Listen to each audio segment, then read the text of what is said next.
तो हालत सऊदी अरब की अब ऐसी कर दी है यमनियों ने कि सऊदी अरब जब अपने ड्रोन भेजता है ना, 2 ड्रोन इनकर्जन करते हैं, यमनी क्या करते हैं, यमनी सीधा जज़ान के ऊपर हमला कर देते हैं। सीधा, सीधा, सीधा, नो नॉनसेंस। उन्होंने तो कह दिया है कि भाई आप हमारे ऊपर थप्पड़ मारोगे, हम आपको उड़ा के रख देंगे। ईरान के पास ऐसी मिसाइलें भी हैं जिनको मॉडिफाई करके, रेट्रोफिट करके 40 टन का वॉरहेड भी उन पे लगाया जा सकता है। 40 टन का, ये कही जाती है बात।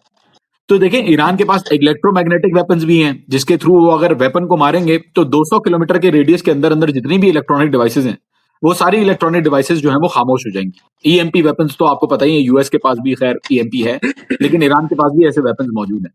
तो इसमें कोई दो राय नहीं है कि अगर यूएस ने न्यूक्लियर वेपन यूज किया, जो कि करने से कोई फायदा नहीं होगा, 1.66 मिलियन स्क्वायर किलोमीटर से ज्यादा का एरिया है ईरान के पास। एक न्यूक्लियर वेपन का रेडियस होता है 40 किलोमीटर मैक्सिमम, मतलब मैक्सिमम उसके जो असरात होते हैं वो 40 किलोमीटर के अंदर अंदर होंगे। तो अगर यूज करता भी है तो अमेरिका को अपना पूरा न्यूक्लियर स्टॉकपाइल भी यूज करना पड़ेगा इसके ऊपर, ईरान के ऊपर, अगर इनको पूरी तरीके से तबाही में। बिस्मिल्लाहिर्रहमानिर्रहीम, अस्सलाम वालेकुम। वीडियो के साथ हाजिर खिदमत हूँ। आज एक मरतबा फिर जॉन हुसैन हमारे साथ तेहरान से मौजूद हैं और आज हम इस बात का जायजा लेंगे कि अगर शाम में क्या हुआ है कि इसराइल ने अटैक किया है, और उस वक्त अटैक किया है कि जिस वक्त बताया जा रहा है कि वहाँ पर तुर्किया की फोर्सेस या वहाँ पर उनका डेलीगेशन जो है मिलिट्री का, वो विजिट करके जा चुका था। तुर्किया की जानिब से भी खामोशी है, जुलानी साहब भी खामोश हैं, और इसके साथ ही इसराइल ने जो है वो अपने शुमाल और एक लिहाज से लबनान के जनूब में जो है अपनी फोर्सेस में भी इजाफा कर दिया है, और वहाँ पर असला, हेलीकॉप्टर, इस चीज़ों का इजाफा किया जा रहा है, होने क्या जा रहा है। इसके अलावा यूएई का भी जायजा लेंगे कि यूएई को आखिर क्या हुआ है। यूएई के साथ ईरान की और फिर मामला थोड़ा सा वो हुए कि मामला जो है तिजारत भी खत्म हो चुकी है। दूसरी जानब से यमन का बहास है। बहुत सारी खबरें हैं जो देनी है। बहुत शुक्रिया जॉन, इंट्रो सुन लिया। आगाज करते हैं मेरे ख्याल में यूएई से। यूएई को क्या हुआ है? बड़ा सख्त जनाब, जैसे तिजारत खत्म, राब्ते खत्म, हर शय खत्म, क्या हो गया?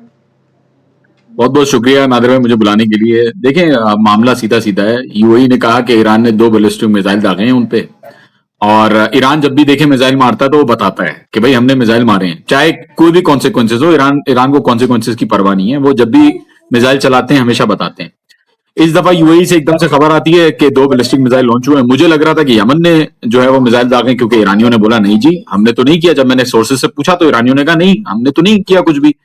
तो पता बहरहाल ये चला कि यूएई ने कहा है कि ईरान से आए हैं, और बाद में फिर उन्होंने कहा नहीं हमारी कश्तियों को हिट करने के लिए शायद पोर्ट की तरफ वो मार रहे थे। बहरहाल देखें, यूएई ने ये बहाना, सिर्फ और सिर्फ ये बहाना है कि यूएई ने यूएस के कहने पे ईरान के साथ जो ट्रेड ताल्लुकात हैं उनको खत्म किया, उनको सीज किया परमानेंटली।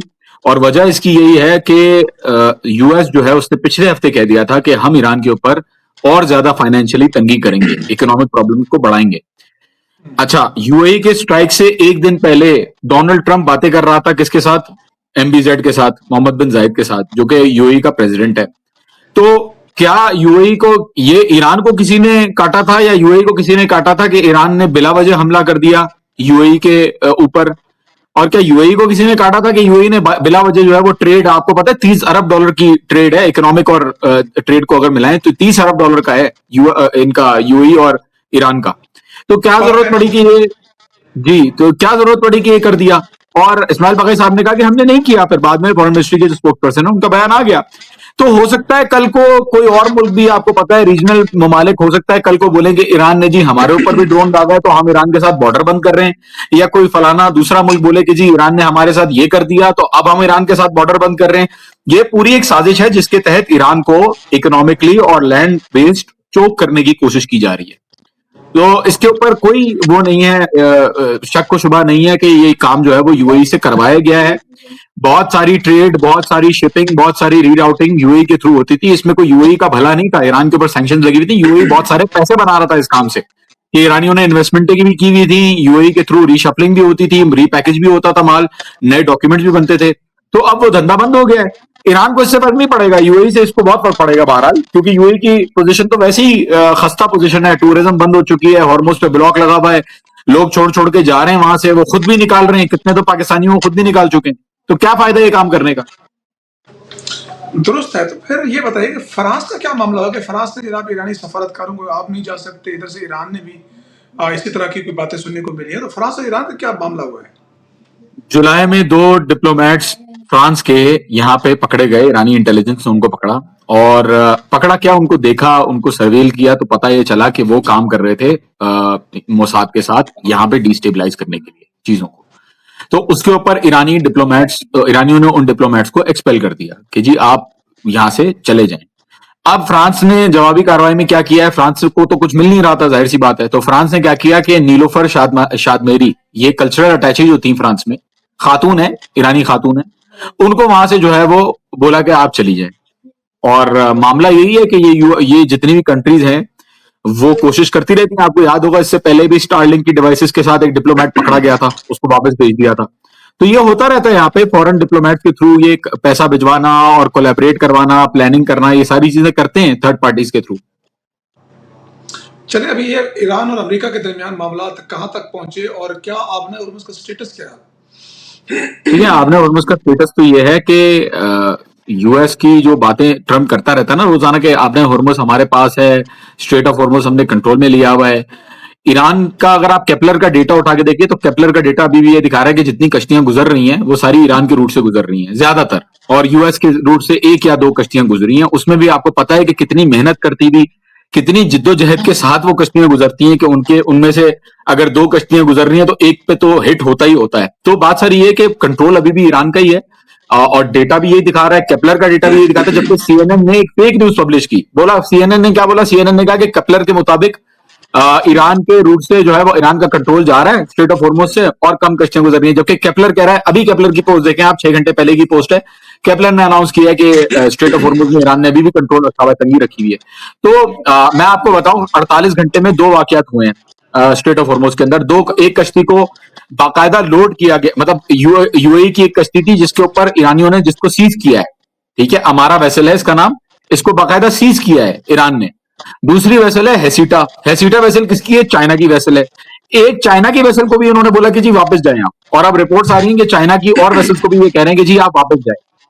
बहरहाल चाइना ऐसा नहीं है कि उनके साथ काम कर रहा है, लेकिन कुछ कंपनीज हैं जो उनके कहने पे आ जाती हैं। चाइना का जो अभी भी सुपर टैंकर है एलपीजी, जो माइटी नेविगेटर है जिसका नाम है, जिसको शैडो फ्लीट का हिस्सा करार दिया था यूएस ने, वो अभी अभी जर्नी करके ईरान के रूट से गया है। तो ईरान के रूट से तो कश्तियां जा आ रही हैं आराम से, लेकिन यूएस का और ओमान का जो रूट है वहां पे चाइना की कश्तियां भी नहीं जा पा रही। आप हालत देखें तो अमेरिका क्या कर लेगा इस पूरे सिलसिले में। ट्रंप ने तो ये कहा था कि जनाब उसने आबने हॉर्मुज को जो अमरीकी इलाका करार देने की बात की, और अब कुछ देर पहले कह रहा है कि जनाब स्टेट ऑफ हॉर्मुज पर कशीदगी बरकरार है। तो ये दिन में कुछ, रात में कुछ, दोपहर में कुछ, ये हो क्या रहा है? ये खानों का कमाल है और ख्वाबों का कमाल है। खाना जब ज्यादा खाना खा लेता है बंदा तो बदहजमी होती है, तो कुछ ना कुछ आपको करना पड़ता है उसके लिए, ये वो मसला है। और दूसरा मसला ये कि ख्वाब में कुछ ना कुछ देख के किसी से बात करके ये उठता है, तो सुबह सुबह इसको आइडिया आता है कि जी मैंने ये बात करनी है आगे जाके। डोनाल्ड ट्रंप की चीजें कहने से वो चीजें हकीकत थोड़ी बन जाती हैं। इब्राहिम रिजाई साहब जो है, उन्होंने कहा कि अभी तक इससे खाने की बदबू आती है, क्योंकि फूड ट्रक में गया था, आपको याद होगा ना, ये फूड ट्रक में इसको प्लेन जहाज चेंज करवाया था फूड कार्ट के अंदर। तो ये बेचारा क्या करेगा, ये मासूम बंदा, इसको कोई देखता नहीं है। अब आप इसकी हालत देखें कि साउथ कोरिया ने इसको कहा कि जी, जब इसने बोला साउथ कोरिया से कि यार आप जरा करना चाहें तो आप हमारा साथ दे दें, साउथ कोरिया के प्रेसिडेंट ने बोला नहीं नहीं जी हमारा कोई इंटरेस्ट नहीं है। उनके हेड ने बोला कि हमारा कोई इंटरेस्ट नहीं है काम करने में। और अब वो गुस्सा है, कभी नेटो के ऊपर गुस्सा हो रहा होता है, कभी किसी के ऊपर हो रहा होता है। तो बात सारी ये है कि उनकी हालत बहुत खराब है, वो खुद कुछ नहीं कर पा रहे, दूसरे कंट्रीज को कह रहे हैं कि जी आ जाएं, और वो दूसरी कंट्रीज भी नहीं आ रही, क्योंकि उनको भी पता है कि ये पागल बनाता है पूरी दुनिया को। अब तो मार्केट्स ने भी एडजस्ट करना छोड़ दिया है ट्रंप की बातचीत पे। अब मार्केट भी बात नहीं मान रही, चाहे वो 10 बार एक ही चीज बोलते। तो इसमें कोई दो राय नहीं है कि हालात उसके लिए बहुत खराब है। ये जो ईरानी पार्लियामेंट के कौमी सलामती के रुकन भी है, खारजा पॉलिसी कमेटी के रुकन भी है, फिदा हुसैन मालकी साहब, इन्होंने कहा है कि जनाब के अमेरिका ने जोहरी हथियार इस्तेमाल किया तो ईरान भी इसी नोयत का जवाब देगा।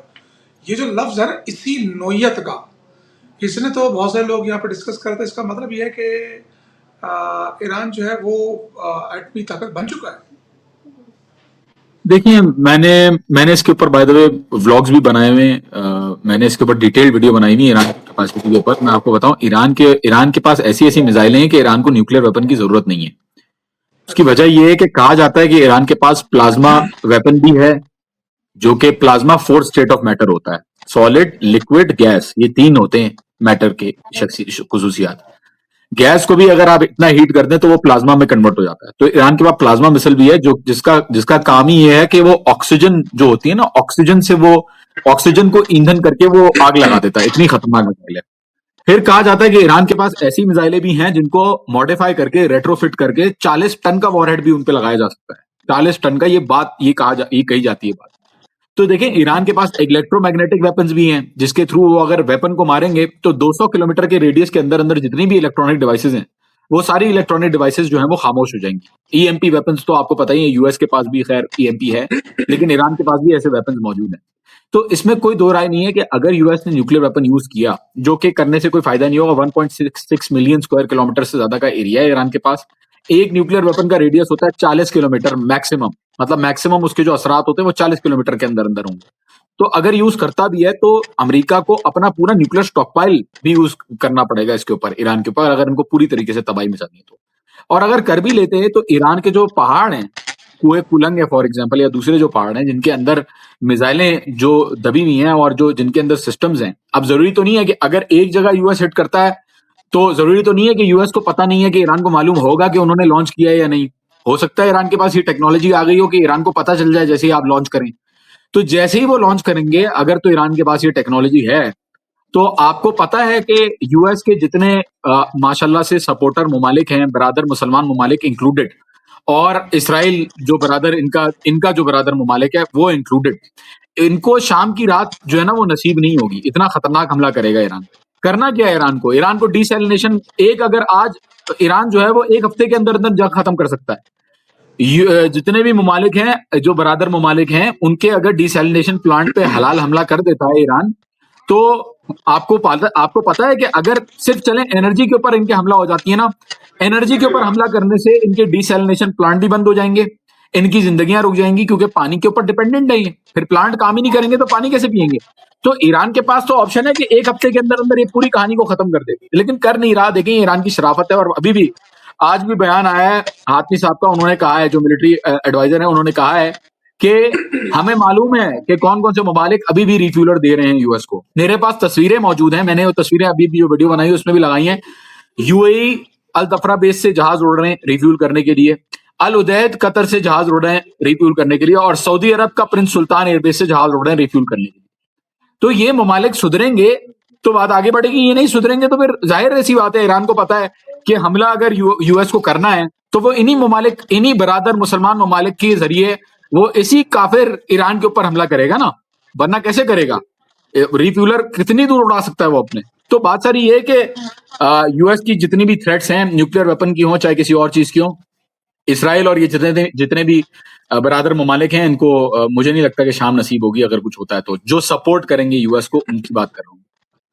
खासकर उन यूरोपीय ममालिक को भी थ्रेट किया गया है, उनको पैगाम दिया गया है कि भाई अगर आपके अड्डे इस्तेमाल होंगे तो आप भी निशाना बनेंगे। तो इतनी रेंज के मिसाइल हैं ईरान के पास।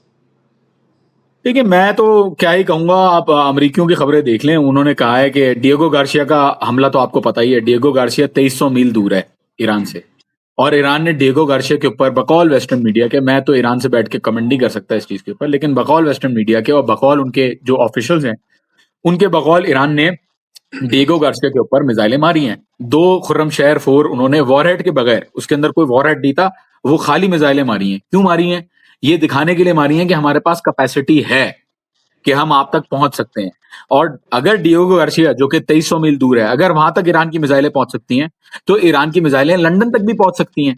इतना तो रेडियस, लंदन भी यहां से अगर आप कैलकुलेट करें तो यूके तक ही मिसाइलें जाएंगी। तो बात सारी ये है नादिर भाई, ये आग के साथ खेल रहे हैं। इनको मालूम नहीं है अभी ईरान ने बड़ा हल्का हाथ, लोग कहते हैं ना सऊदी अरब ने हल्का हाथ रखा हुआ है, फलाना ने हल्का, कोई ऐसी बात नहीं है। वो जो बिल्लियां जो बैठी हुई हैं बाहर, उन्होंने हल्का हाथ नहीं रखा हुआ, ये तो ईरान ने हल्का हाथ रखा हुआ। और जिस दिन ये हाथ खुल गया, उस दिन लग पता जाएगा ममालिक को जो सपोर्ट कर रहे हैं अमेरिका को, कि हकीकत क्या है। क्योंकि हकीकत बहुत खतरनाक है, मैं तो बयान भी नहीं कर सकता। रोमेनिया, अच्छा जरा साइप्रस, बल्गेरिया, ये इनकी रिपोर्ट्स तो आपने सुनी ली होंगी। वो तो वेस्टर्न मीडिया खुद ही कह रहा है कि उनके ऊपर एंगेज करने का इरादा है ईरान का, और ईरान ने पहले से कह दी थी ये बात। ईरान ऐसा भी नहीं है कि सरप्राइज अटैक करता है, पहले से ईरान ने बोल दिया है कि इस दफा अगर जंग स्टार्ट हुई तो ये जंग रीजन से बाहर होगी। इसका क्या मतलब है, आप मुझे बताएं। बिल्कुल ठीक है। अच्छा जरा अब आते हैं शाम के ऊपर। शाम पे जो ये अटैक हुए और तुर्किया जिसने हमने देखा कि बशर अल-असद साहब को घर भेजने के लिए उसने कलीदी किरदार अदा किया। उस खाना जंगी में उसको बढ़ावा देने में और उन दहशतगर्दों को और उन सेल्स को जो है अपने शहरों से और उसको सपोर्ट करने में किरदार अदा किया। यूँ कहीं का रजीम चेंज का मरकज़ी किरदार रहा। अब जनाब ठीक है, हुकूमत चेंज होगी, रजीम चेंज होगी, बशार चला गया। अब इसराइल अटैक कर रहे हैं, आप खामोश बिल्ली बने बैठे हैं, कबूतर बने बैठे हैं, कोई बात नहीं है। एक ही बंदा बोल रहा है नादिर भाई, एक ही बंदा बोल रहा है और वो है नेतन्याहू। उसकी अभी अभी मैं वीडियो देख रहा था, अभी अभी उसने यही बोला कि तुर्की की ये, हाँ, तुर्की की हाँ, वो, तो तुर्की को उसका हम ये बोल नहीं रहे हैं, करने वही देंगे। बोल रहे हैं, उनका आर्मी चीफ बोल जब रहे हैं। ये नहीं बोल रहे होते तो कुछ तो ये शेर बने हुए होते हैं कि हम ऐसा कर देंगे, वैसा कर देंगे, पछाड़ देंगे, लथाड़ देंगे। इजरायली सिटीजन्स को इन्होंने फ्री वीजा दिया हुआ है। पहला मुल्क है जिसने इजराइल को रिकॉग्नाइज किया। जूते, सोल्जर्स का यूनिफॉर्म ये बनाते हैं अपने मुल्क के अंदर इजराइल के लिए, डिफेंस फोर्सेस के लिए, जो डिफेंड कर रही है ना, जो माज में जो बच्चों को मार के जो डिफेंड कर रही है अपने मुल्क को, उनको तुर्किया तो इन्होंने नहीं नहीं, मैं इसराइल की बात कर रहा हूँ कि तुर्किया जो है वो इसराइल के लिए यूनिफॉर्म्स भी बनते थे पहले, ट्रेड रिलेशंस भी बेहतरीन थे, वीजा फ्री पॉलिसी भी रखी हुई है। अभी भी इसराइल को जो तेल जाता है वो कहां से जाता है आप मुझे बताएं ना। बीपीपी पाइपलाइन जो बनी हुई है वो उतारती है तेल सेलोन के सेहान के पोर्ट के ऊपर, और सेहान के पोर्ट से वो ट्रांसफर होती है एश्केलोन के पोर्ट के ऊपर। तो बातों में बहुत बहुत सारी बातें कर रहे होते हैं, ये वाला ये मुआहदा हो गया जी, 3 ममालिक ने मुआहदा बना लिया इसराइल के खिलाफ, फिर वो कह रहे हैं नहीं जी इसराइल के खिलाफ नहीं है, ये तो हम पीस चाहते हैं इसराइल के साथ। उनके खुद के बयान आते हैं, मैं थोड़ी आपको कह रहा हूं, उनके खुद के बयान उठा के देखें। तो ये क्या करेंगे इन ममालिक ने आज तक, सिवाय फलस्तीनियों के ऊपर हमला करने के, सिवाय अपने खुद के लोगों के ऊपर हमला करने के, इन ममालिक ने किया क्या है आप मुझे बताएं ना। बशार अल असद को जो हटाया उससे क्या फायदा हुआ इनको? हो गया अभी इसराइल का, आप नेतन्याहू का ट्वीट देखें। नेतन्याहू का जो ट्वीट था जब हमला किया उन्होंने बेस के ऊपर, 8 स्ट्राइक्स की, उसके ऊपर ट्वीट क्या किया? ट्वीट ये किया कि हमारी अंडरस्टैंडिंग हुई थी सीरिया के ऊपर, सिक्योरिटी अरेंजमेंट्स के ऊपर, कि मामला किस तरीके से चलाने हैं। क्या मतलब है इस बात का? इसका मतलब तो यही है कि जुलानी जिसको बुलाया उसने, अबू बकर अल बगदादी ने जिसको भेजा सीरिया के अंदर, और जो सरों के काटने की जिसकी तस्वीरें हैं कि सरों को काट के उसने हाथ में लिया हुआ है, जिसको 2012 में यूएस ने खुद as a terrorist organization Al Nusra Front को डिक्लेयर किया हुआ था। तो ये अब ये हयात तहरीर अल शाम बना के और ये सारी ड्रामेबाजी करके क्या फायदा हुआ? एंड में तो आपको वही हुआ ना, आप जिसकी बात कर रहे थे, कम से कम असाद के अंदर ये तो था कि फलस्तीनियों तक असला पहुंच रहा था या लबनान तक असला पहुंच रहा था, आपके तो गले पड़ गया इसराइल। अब तो आपको भुगतना पड़ेगा। तो जाहिर सी बात है, इसमें कोई दो राय नहीं है कि उनका खुद का बनाया भाई ये सारा का सारा मामला है जिसके अंजाम इनको भुगतने पड़ रहे हैं। बातों के अलावा कुछ भी नहीं कर सकते ये, माजरत के साथ। मैं ये नहीं कहूंगा कि तुर्किया सेम लेवल पे है दूसरे जो बरादर अरब ममालिक हैं उनके साथ है, नहीं, मैं ऐसा नहीं कहूंगा। लेकिन बहरहाल तुर्किया जो है वो ज्यादा से ज्यादा ये कर सकता है कि सख्त बयानात दे सकता है, वरना आज अगर वो चाहें तो आज अपने डिप्लोमेटिक मामला पूरी तरीके से खत्म अगर करें, और ट्रेड उन्होंने कहा है कि जी खत्म की हुई है, तो तेल भी बंद कर दें। इसराइल का तेल क्यों जाने दे रहे हैं वहां पे? नहीं, अब अदलब के अगर वहाँ पर वो मामला हुआ है, तो वहाँ पर हमने देखा कि वहाँ के जो आर्मी चीफ हैं, वो ये कह रहा है इसराइल का कि भई हम जिसको भी सिक्योरिटी थ्रेट समझेंगे, हम उसको वहीं पे ख़त्म कर देंगे।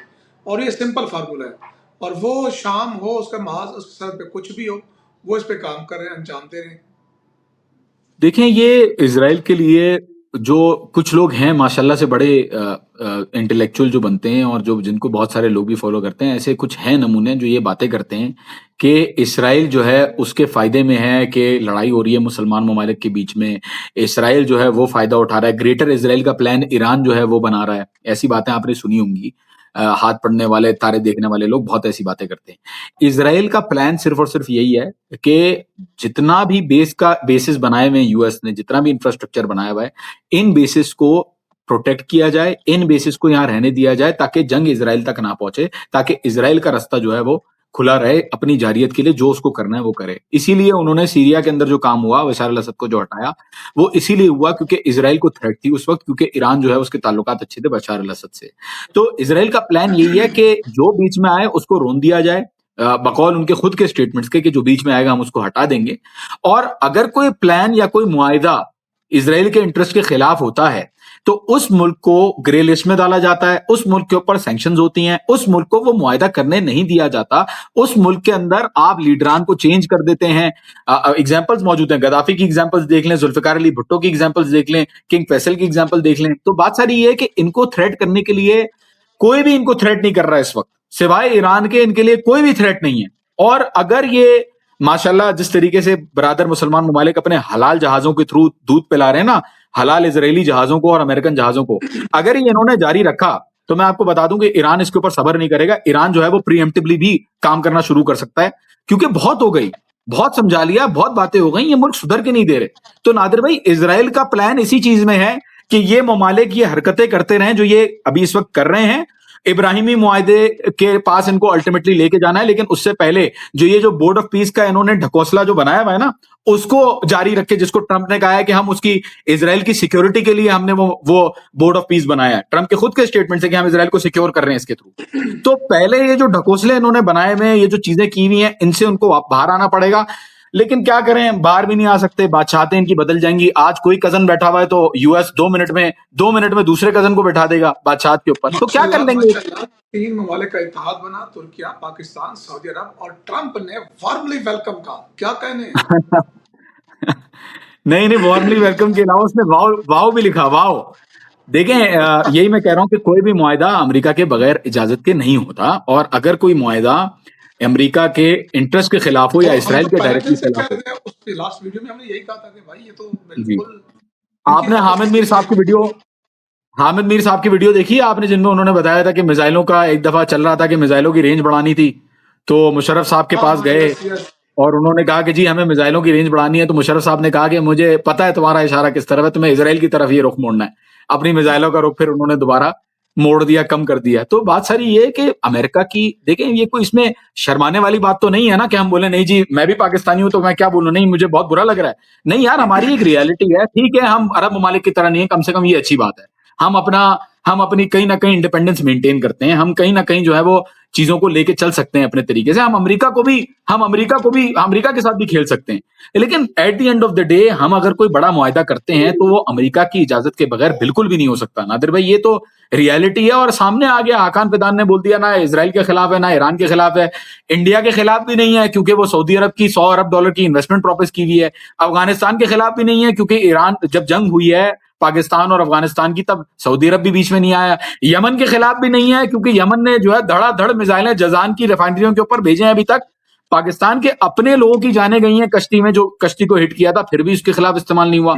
तो कब इस्तेमाल होगा ये मुआहिदा? इस मुआहिदे का मतलब क्या है? फिर कुछ भी मतलब नहीं है, बस वो पॉलिटिकली अच्छी चीज है, सिंबॉलिकली अच्छी चीज है। मक्का मुआहिदा नाम रखने से ये कोई मक्का की हिफाजत का मुआहिदा तो नहीं हो जाता ना, कि वो जो बादशाह बैठे हुए हैं, जो वहां पे नाच गाने भी करवा रहे हैं, जो वहां पे शराबी भी जिन्होंने अलाउ कर दी हैं, जो वहां पे जो बादशाहतें अपने तख्त को बचाने के लिए जो मजालिम कर रही हैं और जो चीजें कर रही हैं, उससे आप मक्का मुआहिदा नाम रख लें, आप कुछ भी नाम रख लें, हकीकत तो वही रहेगी ना कि ये अरब ममालिक कहाँ भाई पूरा कहाँ बेचारे मज़ाक कोई तक काम कर रहे तब्दील हैं। कर दी है, पूरी आयत तक तब्दील कर दी है, अहादीस तक निकाल दी हैं, और इतना यानी कि उसको माशाल्लाह इज़राइल की वजह से भी इतना नरम कर दिया है कि अब आपको अपने दुश्मन का पता ही नहीं है कि दुश्मन है कौन। रिपोर्ट रिपोर्ट देख लेना आप। चलें, आपने लिख दिया कि हम जेरूसलम का साथ नहीं छोड़ेंगे, इसको आपने हटा दिया 11वीं क्लास की किताब से, कोई बात नहीं। आपने 5th क्लास की किताब से फलस्तीन का नाम हटा दिया, आपने 7th क्लास की किताब से फलस्तीन का नाम हटा दिया, चलें कोई बात नहीं। लेकिन हदीसों को चेंज करना, यार ये कोई मतलब, ये कोई इंसानियत है क्या? आप हदीसों को चेंज कर रहे हैं, किसके लिए? बाबा ट्रंप और बाबा नेतन्याहू को खुश करने के लिए। तो ये कोई मतलब, मैं तो खैर क्या ही बोल सकता हूँ, लोग फौरन से जज्बाती हो जाते हैं कि जी आपने सऊदी अरब को कुछ बोला है तो आपने नाउजुबिल्ला अल्लाह के घर को कुछ कह दिया है। नहीं भाई, ये लोग अल्लाह के घर के रखवाले नहीं है, ये तो बहाने के तौर पे इस्तेमाल करते हैं नाउजुबिल्ला, ये खुदा का बहाना यूज करते हैं अपने आप को बचाने के लिए। वही तो ये हकीकत आपके दुनिया के, यजीद क्या नहीं था? यजीद के हाथ में नहीं थी हुकूमत? क्या यजीद ने रूल नहीं किया अरब के ऊपर? तो यजीद के खिलाफ अगर कोई बोलेगा तो आप बोलेंगे कि जी आप नाउजुबिल्ला अल्लाह के घर के रखवाले के खिलाफ बोल रहे हैं। ये किस तरीके की लॉजिक है? हमारे दिमाग में ये जो भूसा भरा हुआ है बार बार प्रोपेगेंडा करके, ये इसका फायदा कुछ नहीं है नादिर भाई, सबसे ज्यादा भाई नुकसान हमें ही हो भूसा रहा नहीं भरा हुआ, मेहरबानी करें अल्फाज को थोड़ा सा रिविजिट कर लें। भूसा नहीं भरा हुआ, है। रियाल भरे हुए हैं। हाँ, ये भी सही है।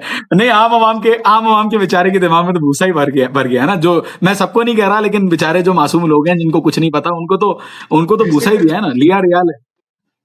बेसिकली उनको भी वो जाहिर है कि उनको मानते हैं ना, उनको फॉलो करते हैं, उनके साथ वो जुड़े हुए हैं, जो रियाल खाते हैं, जो इसके अलावा सोचते भी नहीं है यार। मतलब अगर ईरान जी अगर जी। गलत बात करेगा तो मैं क्या सपोर्ट करूंगा? क्यों करूंगा भाई? यार नादिर भाई, अगर आप यकीन करें, सऊदीया ने अमेरिका के साथ मिलकर हमला किया था, आपको याद होगा, इराक के अंदर, जबकि इराकियों ने बोल दिया था कि भाई हमने आपके ऊपर हमला नहीं किया, यमनियों ने भाई बोला हमने हमारा किया। हमारा विजिट तक कैंसिल करा दिया इस हमले ने। आपको तो पता ही है। आपका रिजल्ट, यस, आपका विजिट भी कैंसिल हो गया। तो हम खुद जमीन के रास्ते के थ्रू गए। आप सोचे, मैं खुद यहाँ ईरान में बैठा हूँ, मैं जमीनी रास्ते के थ्रू गया। तो यार वो काम अगर अगर ईरान और अमेरिका मिलके किसी मुल्क के ऊपर हमला करते ना, तो मैं देखता कि क्या रिएक्शन होता लोगों का। अब लोग ओहो बोलेंगे हो नहीं, हो। सद्दाम को हटाने में ईरान ने साथ दिया। कहाँ साथ दिया? कोई सबूत ही नहीं है। ऑपरेशन जो फ्रीडम था 2003 का इराक का, जितने भी ऑपरेशन थे वो तो यहाँ चले सऊदी वो अरब तो से हो रहे थे, अगर है प्रिंस भी सही, सुल्तान मैं से। कहता हूँ, कहते हैं ना कि वो मुमकिन है कि खुफिया की बातें कर रहे हैं ना, इम्कान की बात कर रहे हैं। और भाई अब हम्म, खोल के साथ दिया है, उसकी कमान में उसकी रकाब में आपने हमला किया है, यहाँ पे तो शर्म बोलो।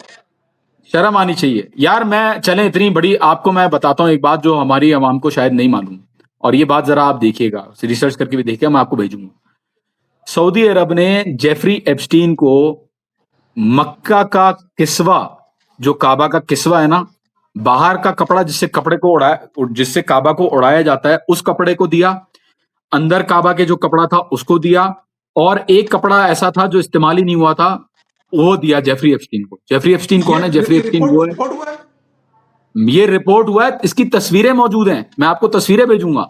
मैं देख के मेरी मेरी रगों में खून खौलना शुरू हो गया जब मैंने देखा कि आपने छोटे छोटे बच्चों के साथ, जो ऐसे काम करने वाले बंदे के साथ आपने जिस उसको मक्का का खाने काबा का खिलाफ, और ईमेल के अंदर लिखा हुआ है कि कम से कम इसमें 1 करोड़ मुसलमानों ने इसके ऊपर हाथ लगाया है। और उन मक्का के किस्वा को, जो काबा के किस्वा है, उनको किस तरीके से इस्तेमाल किया जेफरी एप्स्टीन ने? उसने इस्तेमाल किया, एक का उसने कारपेट बनाया। दूसरे का कहा जाता है कि उसने जो है अलग एक काबा स्टाइल एक चीज बनाई हुई थी। नाउजुबिल्ला यार, मैं तो बोल भी नहीं सकता क्या क्या हरकतें उस बंदे ने की हैं। लोग खुद सर्च कर सकते हैं, मैं तो जबान भी नहीं इस्तेमाल कर सकता।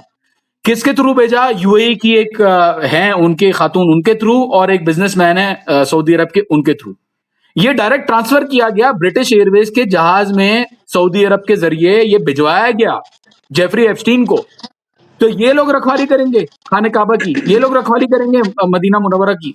मैं बड़ा, मेरा तो खून खौलता है, एक मुसलमान का खून खौलना चाहिए कि ऐसे मुजरिम के साथ अगर एक बादशाह ऐसे ताल्लुकात रख रहा है कि उसको खुदा के घर का लिबास दे रहा है और उसके खुदा के घर के अंदर के कपड़े जो है, जो गिलाफ है, वो दे रहा है।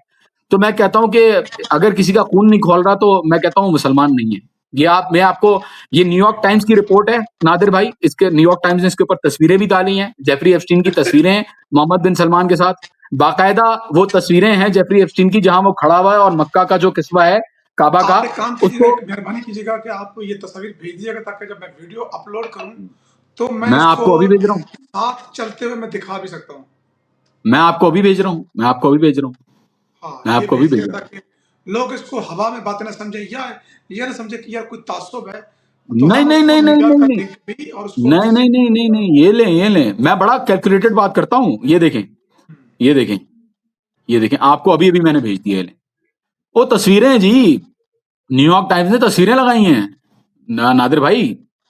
ये लें, आपको अभी भेज दिया मैंने, चलें, ये लें। मैं इसको रिपोर्ट के अंदर लगाऊंगा। मैं इंशाल्लाह मैं इसको देख लिया है, मेरे पास मौसूल बेल बज रही है, मुझे पता चल गया कि आ गया है। अब जरा ये लें, ये बात तस्वीरें कर भी लेते भेजी। हैं कि यमन के ऊपर मामला चल रहा है। हमने देखा कि 20 जुलाई से ऑनवर्ड आज की टिल टुडे जो बताया जा रहा है कि तकरीबन यमन ने, हौसियों ने 48 सऊदी जो तैयारे हैं, जो टैंकर्स थे या शिप्स थी, वो रोकी हैं। क्या चल रहा है? सऊदी अरब क्या सोच रहा है? किसका इंतजार में है? क्या 3 मुल्क की इताद उसके लिए बना है? भाई जब पता है कि ये होना नहीं है, तो आपने बैठ के कुछ तय करना है ना। उसके बाद भी कई हमले हो चुके हैं, और क्या साबित करना है आपने? देखें, सऊदी अरब ने वही बात है ना, लोग कहते हैं सऊदी अरब बड़ा लाइट हैंड रखा हुआ है, ईरान के ऊपर बड़ा हल्का हाथ रखा हुआ है। ईरान से डर हाँ, के तो चलें, आपने ईरान के ऊपर हमले नहीं किए। यहां जहां आपको मौका लगा कि यमनी कमजोर हैं, शायद इनके ऊपर हमला कर देते हैं, वो भी कब? जब वो सना में वापस आ रहे थे आयतुल्लाह खामनाई के तशीह जनाजे से, तो इनके एयरपोर्ट के ऊपर बम मारे, जबकि 2015 से इनके ऊपर सीज लगाई हुई है, बंदिश लगाई हुई है। 85,000 बच्चे भी मर चुके हैं। लेकिन अब जो इन्होंने ये बम गिराए हैं, तो इनको लग रहा था कि यमनी जो है वो बेचारे कुछ भी नहीं करेंगे, वो तो मजलूम है। यमनियों ने इतना मारा है सऊदी कश्तियों को भी। आप याया सराई का बयान देखें, उसने कहा है कि हमने 10 वॉरशिप्स, सऊदी अरब की 10 वॉरशिप्स को हमने निशाना बनाया है। सऊदी अरब की हालत ऐसी कर दी है कि उसके जो टैंकर्स हैं, फातिमा नाम का एक टैंकर है, उसके भी मैं आपको स्क्रीनशॉट भेजूंगा। फातिमा नाम का टैंकर बाकायदा जाता हुआ नजर आ रहा है कि वो सऊदी अरब के समुद्रों में नहीं जा रहा, वो जा रहा है नीचे हॉर्न ऑफ अफ्रीका से होता हुआ नीचे अफ्रीकी समुद्रों को वो पार करता हुआ साउथ अफ्रीका से ऊपर जाएगा, फिर ऊपर से मेडिटेरेनियन से आके रेड सी की तरफ से वापस अंदर जाएगा। तो हालत सऊदी अरब की अब ऐसी कर दी है यमनियों ने कि सऊदी अरब जब अपने ड्रोन भेजता है ना, 2 ड्रोन इनकर्जन करते हैं, यमनी क्या करते हैं, यमनी सीधा जजान के ऊपर हमला कर देते हैं, सीधा सीधा सीधा, नो नॉनसेंस। उन्होंने तो कह दिया है कि भाई आप हमारे ऊपर थप्पड़ मारोगे, हम आपको उड़ा के रख देंगे। यमनियों ने तो इस तरीके का डॉक्ट्राइन बनाया हुआ है। यमनी लिहाज नहीं करते, आपको पता है कि वो जैदी जो उनका स्पिरिट है वो तो बहुत बहुत बुरी हालत है सऊदी अरब के लिए। सऊदी अरब को कोई जरूरत नहीं थी हमला करने की।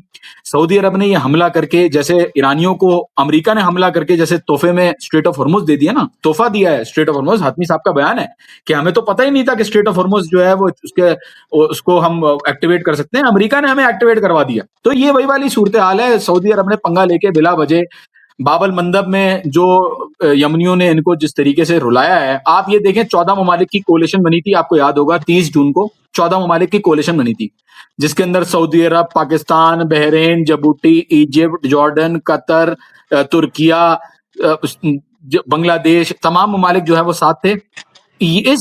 जब ऐलान किया गया ना कि हम इस मिलिट्री नेवल कोलिशन को एक्टिवेट कर रहे हैं, सऊदी अरब की तरफ से ऐलान आया कि हम एक्टिवेट कर रहे हैं, हमने लॉन्च कर दी है, उसके तोहफे में यमनियों ने उसी वक्त एक और सऊदी टैंकर को जो है वो वहां पे आग लगा दी निशाना बना के। तो देखें ये अल्लाह का कानून है, आप किसी के ऊपर अगर इतना जुल्म करेंगे तो वो तो एक्सपेक्ट नहीं कर सकते। और लोग कहते हैं जी यमन, मुझे भी लोग कहते हैं कि आप यमन को सपोर्ट करते हैं। भाई कैसे ना करूं यमन को सपोर्ट। 85,000 बच्चा वहां पे भूख से मारा है सऊदी अरब ने। यूनाइटेड नेशंस की रिपोर्ट्स हैं कि कश्तियों को जब खाना लेके कश्तियां पहुंच रही थी तो उनको रोका है कश्तियों को आने से। मैं कैसे सपोर्ट कर लूं ऐसे ऐसी ऐसी बादशाहत को जो इतना जुल्म एक मुल्क के अंदर 2015 से बमबारी करके 3,75,000 लोगों को जो है वो वहां पे मार चुकी है बेदर्दी से। तो मैं कैसे सपोर्ट करूंगा यार। तो यमनियों का तो बिल्कुल हक है कि वो जवाबी कार्रवाई करेंगे, सऊदी अरब को जरूरत ही नहीं थी ये काम करने की। आखिर में जाते जाते मेरे ख्याल में एक हमारा मौजू रह गया, वो है लबनान के ऊपर, जिसके ऊपर मैंने अपने कमेंट्स में बात की थी। क्या नज़र आ रहा है इसका बड़ा, ईरान ने तो अपनी तरजीह लिस्ट पे पहले नंबर पे इसको रखा हुआ था, लेकिन अभी तक ये मामला रुक नहीं रहा, बढ़ रहा है। देखें लबनान में सदर्न लबनान के अंदर आए दिन लेबनीज उसमें इलाकों में नाप्तिया हो गया और टियर का जो इलाका है वो हो गया, वहां पे इजरायली जो है वो बमबारी करते हैं। बहुत सारे लोग शहीद भी हुए हैं उसमें। और प्रेसिडेंट जो जोसेफ ऑन है लबनान का प्रेसिडेंट, उसने खुद भी अब बोल दिया कि जी इजराइल ने वायलेशन की है, एमओयू की वायलेशन की है, ये किया है वो किया है। तो देखें अली अल ताहिर हिल्स पे अब वो जाने की कोशिश कर रहे हैं। अली अल ताहिर हिल्स वो इलाका है जो कि स्ट्रेटेजिकली बहुत ज्यादा इंपॉर्टेंट है। उससे लतानी रिवर भी नजर आता है, उससे नॉर्दर्न इसराइल भी नजर आता है, क्योंकि वो 700 मीटर गालिबन कहा जाता है कि वो ऊपर है, सी लेवल से ऊपर है, और लबनान के इलाके भी वहां से नजर आते हैं। तो इस वक्त लबनान के अंदर जो इजरायली फोर्सेज हैं उन्होंने लतानी रिवर से पीछे जो है अपनी मूवमेंट रखी हुई है, वहां तक उन्होंने ऑक्यूपाई किया हुआ है। अब वो वहां से हट भी नहीं रहे, वो कह रहे हैं कि नहीं हम सिक्योरिटी बफर से हटेंगे ही नहीं। क्यों नहीं हटेंगे जी, आपकी जमीन है। लेकिन बहरहाल मामला ये चल रहा है कि और इस वक्त प्रोवोक किया जा रहा है ईरान को प्रोवोक किया जा रहा है कि ईरान किसी तरीके से इजराइल को जवाबी कार्रवाई करे और इजराइल को बहाना मिले कि वो किसी तरीके से ईरान के ऊपर फिर ऑल आउट अटैक भी करें। लेकिन इससे ज्यादा इंपॉर्टेंट बात यह है कि इजराइल ये चाह रहा है कि ईरान के साथ दोबारा जंग में इन्वॉल्व होके, ईरान से जंग स्टार्ट करवा के दोबारा जंग में इन्वॉल्व होके नेतन्याहू इलेक्शन को भी डिले करवाना चाहता है। और डिले अगर ना करवा पाए तो वो चाहता है कि सिंपैथी वोट में वो किसी ना किसी तरीके से अपने वोट ले ले। तो इस वक्त ईरान बहुत सब्र का मुजाहरा कर रहा है। वो कह रहा है कि जी इलेक्शन, जब तक इलेक्शन नहीं हो जाते इसराइल के अंदर तब तक मूवमेंट जो है वो हमें नहीं दिखानी। लेकिन नादिर भाई अगर ये मामला बढ़ा तो इसराइल के ऊपर भी आप देख सकते हैं कि अटैक्स हो सकते हैं अगर इसराइल ने आगे और ज्यादा जारियत की है। जब तक हिजबुल्ला जो है वो बैठी हुई है, हिजबुल्ला कह रही है कि नहीं आप नहीं करें, तब तक ईरान मेरे ख्याल में नहीं कर रहा। जिस वक्त उन्होंने कह दिया कि जी आ जाए हमें आपकी मदद की जरूरत है, तो उस वक्त जो है वो ईरान इन्वॉल्व हो जाएगा। बहुत शुक्रिया जॉन हुसैन हमारे साथ मौजूद थे। आपने इस पूरी वीडियो पर, जिस पर हमने कोशिश की कि इसका पूरे खित्ते का अहाता करें और जायजा लें, अपने फीडबैक से करने चाह दीजिए। अल्लाह हाफिज़।